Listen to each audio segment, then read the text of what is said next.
Hola, ¿está bien? Bueno, yo prefiero hablar bien, así un poco más calmamente, así que también si ustedes quieren interrumpir, más la idea es hacer una charla. Y bueno, como no quisiera pasarme mucho el tiempo, le voy a pedir a María Fernanda Guacarina que si se acercan los 40 minutos, por favor me avisen. Bueno, claro que primero, antes que nada, quiero agradecer muchísimo la invitación, la gestión que la profesora Marisa y el profesor Gustavo Vallejo hicieron para poder estar aquí hoy en este día, y también a Karina por la delicadeza en el trato durante todo el tiempo. Bueno, les agradezco realmente muchísimo y estoy muy contenta de estar aquí. Bueno, conversando un poquito con Marisa acerca de qué hablar, llegamos a la idea de presentar este trabajo, que es un capítulo de un libro que publicamos también junto con Marisa y Gustavo, que hoy yo traje 3 y me los dejé en el hotel, entonces se los voy a dejar a Marisa hoy a la noche para dejarlos aquí en la biblioteca y para que queden con ustedes. Un poco la idea es presentar un trastorno y discutir un trastorno que se llama TOD, que es trastorno de oposición y desafío, que es un trastorno que va con una prevalencia bastante acentuada en los últimos años. En Brasil llega a una prevalencia del 4%. No sé si da bien para mirar, si se lee bien, si la luz está bien, en fin. Pero bueno, yo quería comenzar recordando un poquito a Foucault, porque un poco en esa tarea es la que a mí me interesa llevar adelante como profesora, como investigadora, trabajar en esa línea un poco que Foucault marcó. Y bueno, quería empezar con una conferencia que Foucault dictó en ocasión de la apertura de la Facultad de Nancy, donde él fue director de la Escuela de Filosofía. La única vez que Foucault estuvo en gestión, y bueno, le fue re mal, porque claro, era un desastre como gestor, obviamente, pero como excelente profesor comenzó así su curso. Y él comenzó diciendo que él no pretendía enseñar nada, y lo voy a leer rápidamente. Él dice: la filosofía no es un saber, es una reflexión, una forma de pensar que permite y obliga a cuestionarlo todo. Ustedes tienen el derecho de examinar todo el conocimiento que les ha sido enseñado, no en su exactitud, sino en sus límites, sus raíces, sus orígenes. Y aquellos que ustedes aprenderán cuando se gradúe como médico, jefe de marketing o químicos, deberán someterlo al mismo tribunal. Ustedes estarán en el camino de convertirse en ciudadanos libres en la República del Saber. Está en cada uno de ustedes ejercer ese derecho. Y bueno, y es en ese espacio de la crítica que yo quiero situarme para analizar un tema, que es un tema bastante alarmante, diría yo, que es el de la medicalización de la infancia. Bueno, para eso también tomo como punto de partida otra afirmación de Foucault, que es esta idea de negarse a aceptar los discursos instituidos como si fueran verdades permanentes e incuestionables. Y bueno, en la historia de la sexualidad, Foucault se pregunta qué es filosofar hoy en día si no ejercer el trabajo crítico del pensamiento sobre el propio pensamiento, si no consiste en intentar saber de qué manera y de qué modo podemos pensar diferente de cómo pensamos. Y esto porque, bueno, es un diagnóstico que, junto con otros diagnósticos, forma parte de un manual que se enseña en las universidades, en los cursos, que es el manual de diagnóstico y estadística de enfermedades mentales. Esto es una verdad instituida que a mí me gustaría analizar un poquito aquí. Claro que Foucault es uno de los grandes críticos del papel de la psiquiatría en la sociedad, junto con otros como Giovanni Berlinguer, y yo solamente traje un pequeño recuerdo de un textito de Berlinguer, donde él dice que la psiquiatría vive en un mundo de omnipotencia que puede ser fuente de enormes poderes, porque esa red de control pronto va a tener en sus manos el dominio de todos los hechos sociales. Eso Berlinguer lo dice en el año 69, y el ejemplo que yo les quiero mostrar es un poco trae a cuento eso, ¿no? Cómo es que todos los hechos sociales aparecen vistos de perspectivas psiquiátricas. Y Berlinguer dice una cosa que me encantó cuando lo leí en el año 69, dice, no le entregues tu cerebro a los expertos, el cerebro es tuyo, tu cerebro es tuyo. Y bueno, y ahí él explica, bueno, ¿por qué que nuestro cerebro es nuestro? Porque es a partir de nuestro cerebro que nosotros somos lo que somos, pensamos como pensamos, decidimos, cuestionamos, en fin. Y claro, la idea es entonces trabajar un problema actual, que es el de la extensión de la psiquiatría a un ámbito que no es el ámbito que le era propio cuando Berlinguer trabajaba junto con Thomas Sachs u otros críticos de la antipsiquiatría, que era el ámbito del asilo psiquiátrico. Y Foucault de alguna manera prevé eso en el año 83, cuando da una conferencia que está publicada en los Dichos y Escritos, y él se pregunta lo siguiente: ¿acaso el poder psiquiátrico no es más poderoso cuando se hace más insidioso? Es decir, cuando se encuentra fuera del asilo, cuando funciona en todas partes, el psiquiatra en la escuela, en los problemas sexuales de los chicos, cuando un joven comete un acto delictivo. En otras palabras, la psiquiatría como herramienta general de sujeción, y él va a decir, ese es mi problema, ¿verdad? Y un poco es también en ese sentido que quiero situar. Para finalizar esta pequeña introducción, un último texto de Foucault que quiero hacer referencia, es un texto publicado recientemente que se llama Obrar mal, decir la verdad. En ese texto Foucault retoma una conferencia que había dado algunos años antes, que se llama La noción de individuo peligroso. Y bueno, ahí Foucault analiza toda una historia de cómo el individuo se fue transformando en individuo peligroso desde la perspectiva psiquiátrica, desde la perspectiva médica, y el lugar importante que ocupa la noción de riesgo. El individuo como una amenaza de locura, una amenaza de delincuencia, amenaza de homicidio, en fin. Y él va a analizar eso desde una perspectiva histórica. Lo que yo quisiera analizar aquí ya no tanto es la noción de individuo peligroso, sino la noción de infancia peligrosa. Como es que de repente nuestros chicos pasan a ser vistos como un peligro que al mismo tiempo es médico y jurídico.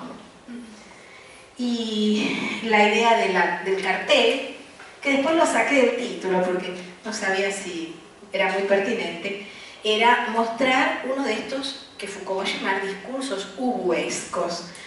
No sé si ustedes conocen el teatro de Harry sobre Ubu el rey, y Ubu era un rey muy ridículo, muy payasesco, que todo el mundo se reía de él, una persona ridícula y graciosa, pero sin embargo tenía una capacidad infinita de hacer mal. Y él llama discursos ubuescos esos discursos que son risibles, que parecen ridículos, pero que tienen una capacidad infinita de hacer mal. Son discursos con valor de verdad, que hacen reír, pero que llevan a consecuencias trágicas y grotescas. Y Foucault dice, estos discursos son, al fin de cuentas, en una sociedad como la nuestra, discursos que merecen atención. Ustedes van a entender por qué esto de Ubu cuando vean los síntomas, porque realmente, en fin, en general, hacen reír. Bueno, entonces la idea es situar a partir de ese marco de análisis general los trastornos de la infancia. Particularmente nosotros vamos a analizar un medicamento que es el risperidal, que es el que se va a diagnosticar para los chicos con TOT. El trastorno que yo pretendo, esta es una pequeña organización de cómo voy a presentar de aquí en adelante, analizar un poquito la fragilidad epistemológica de la clasificación de este trastorno de oposición desafiante, se llama TOT, se conoce como TOT. El grupo donde está incluido, que son los trastornos disruptivos, las peculiaridades del diagnóstico y la terapéutica. Bueno, no se puede entender el tema este del TOT o trastorno de oposición y desafío si no lo situamos en un marco general, que es el marco de esto que yo decía antes del individuo peligroso o del niño peligroso, particularmente en términos de riesgo, porque el TOT, trastorno de oposición y desafío, ustedes van a ver, no es un trastorno que tenga grandes consecuencias. El problema es que está pensado en términos de riesgo, es una anticipación de grandes problemas que en el futuro vendrían a ocurrir si no intervenimos ahora.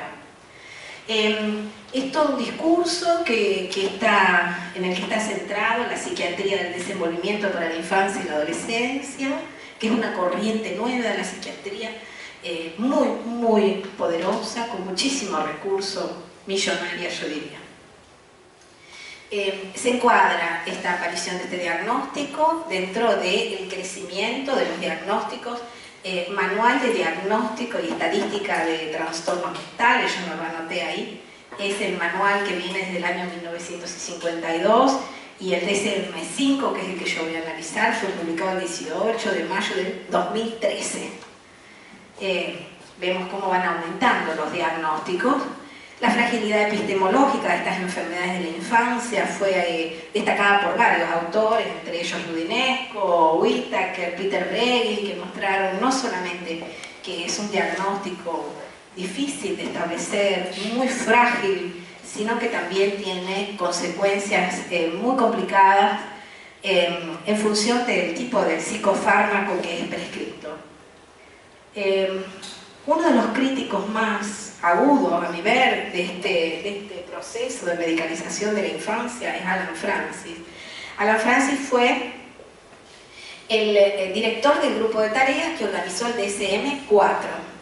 Entonces, y el DSM-3 también estuvo, entonces quiere decir es una persona del campo de la psiquiatría que conoce muy bien, pero que por alguna razón, que no sé cuál fue, hace una gran crítica en relación al DSM-5. Y la crítica él la centra en este tema, diagnóstico de infancia y problemática de riesgo. Y voy a leer para que los psiquiatras esperan identificar pacientes precozmente y crear tratamientos efectivos para reducir la cronicidad de patologías. Desafortunadamente, los miembros del grupo de tareas cometen el error de olvidar que cualquier esfuerzo por reducir las tasas de falsos negativos inevitablemente eleva las tasas de falso positivo. ¿Qué quiere decir eso? Muchos chiquitos son diagnosticados sin necesidad, ¿no? Y él agrega, si algún día será posible alcanzar la esperada detección precoz de patologías, deberemos contar con pruebas diagnósticas específicas y tratamientos seguros. ¿Qué tenemos hoy?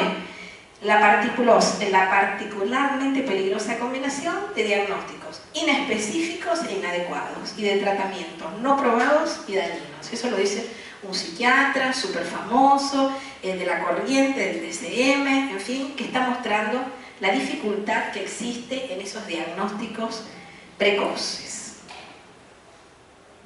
Bueno, aquí están los síntomas, cómo se establece este el TOD, el trastorno de oposición y desafío, forma parte de un grupo mayor que es el trastorno disruptivo de control de impulsos y de conductas.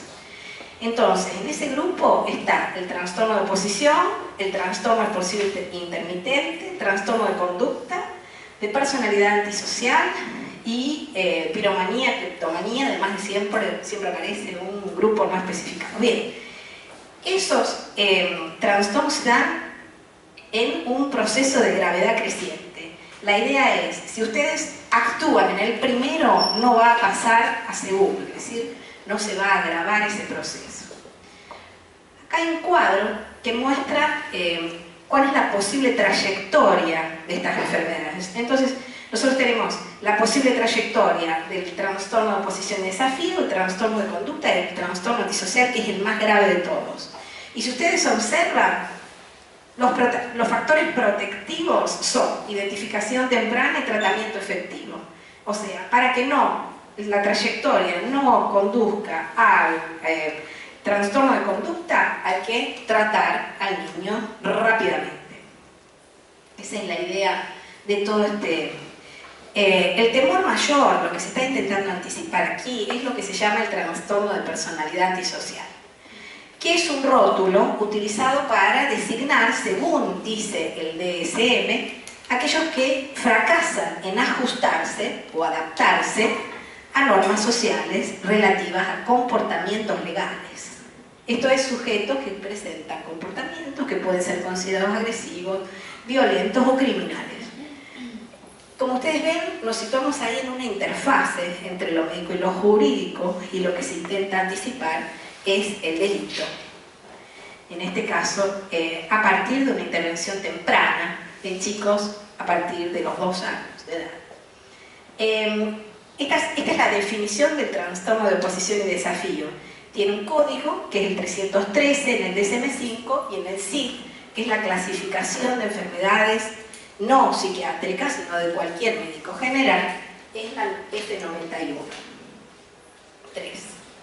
Bueno, ¿cómo es la definición? Padrón de humor rabioso, irritable, de carácter cuestionador, desafiante, de índole vengativa, con duración de por lo menos 6 meses, evidenciado por al menos 4 síntomas de estos que yo les voy a leer, y exhibido en la interacción con al menos un individuo que no sea el hermano.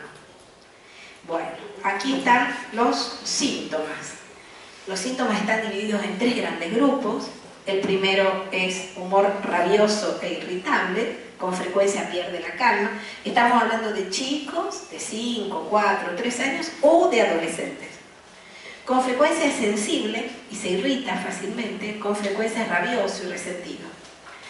El segundo grupo es comportamiento cuestionador y desafiante. Frecuentemente cuestiona las figuras de autoridad o, en el caso de niños y adolescentes, cuestiona a los adultos.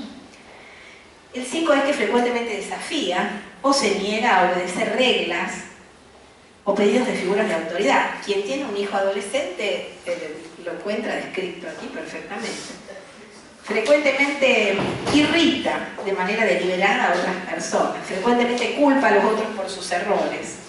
Y también tiene índole vengativa. Fue malvado, vengativo por lo menos 2 veces en los últimos 6 meses. Ahora ustedes entienden por qué yo puse esto de un hueso, porque da risa, qué sé yo, es extraño, es una cosa muy rara esa descripción.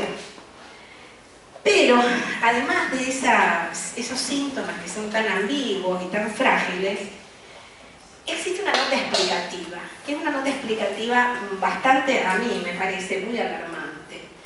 Porque dice que esta perturbación del comportamiento no se asocia solo a los chicos diagnosticados. No importa aquí el sufrimiento del chico diagnosticado. ¿Qué importa? El sufrimiento que ese chico puede crear en el ambiente donde él se encuentra. Y eso es una nota que está en el DSM. El sufrimiento que puede crear para los otros, o sea, para la familia, los padres, los colegas, cuando causa impacto negativo en el relacionamiento social, profesional o individual. Como les decía antes, es un diagnóstico con una prevalencia creciente. En el año 2013 era el 3% y se estima el 4% en Brasil en este momento. El DSM-5, además de esas características, coloca otras características como desenvolvimiento y curso, que tiene que ver con ese cuadro que les mostré de gravedad creciente, de control de riesgo. Y la idea es que, si observamos el curso, representa un riesgo para el trastorno de conducta. Y afirma también el DSM lo siguiente: niños y adolescentes con TOC tienen mayor riesgo para una serie de problemas de adaptación a la vida adulta, incluyendo comportamiento antisocial, problemas de control de impulsos, abuso de sustancias, ansiedad y depresión. Bueno, la idea que está en juego aquí es que no importa si el chiquito está sufriendo o no está sufriendo, lo que importa es el impacto que su acción tiene en los otros, y que debemos intervenir. ¿Para qué? Debemos intervenir aún cuando no existan, cuando solo existan síntomas subclínicos, quiere decir no exista ninguna patología identificable. ¿Para qué? Para evitar que se cronifique una patología, para evitar que aumente el riesgo. Eso es lo único que se dice sobre esta patología. Bueno, la pregunta inevitable que nos tenemos que hacer después de lo dicho hasta aquí es si existe algún tipo de marcador neurobiológico, alguna alteración cerebral que permite indicar que ese conjunto de comportamientos es una patología o puede ser pensado como una patología. Y el propio manual dice, bueno, una serie de marcadores neurobiológicos fue estudiado: menor reactividad en la frecuencia cardíaca, reactividad del cortisol basal reducida, anormalidades del córtex, de la amígdala, etcétera, etcétera, etcétera. Pero, aclara inmediatamente, no está claro si existen marcadores específicos para el trastorno de oposición. O sea, no existe ningún tipo de marcador biológico para esta patología.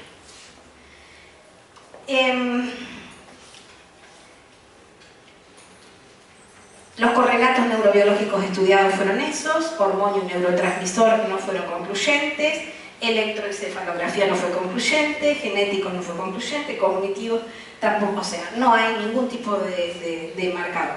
En el caso se refiere a un artículo, que es un artículo llamado Trastorno Desafío de Oposición, que es de revisión de literatura, o sea, toda una revisión de lo que fue publicado hasta el momento. Entonces, no tenemos factores biológicos, no tenemos síntomas muy claros, en realidad no tenemos nada.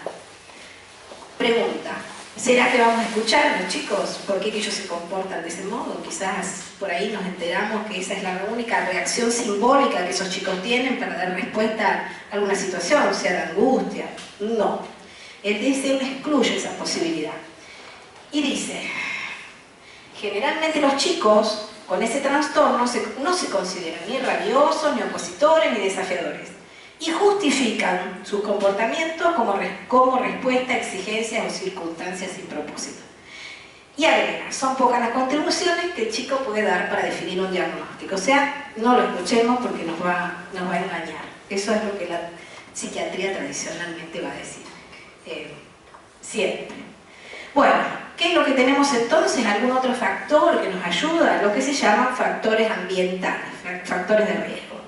Y ahí encontramos nivel socioeconómico bajo, historia parental de psicopatología, criminalidad parental y características de cuidado como hostilidad, poco cariño, poca supervisión, disciplinas y reglas inconsistentes.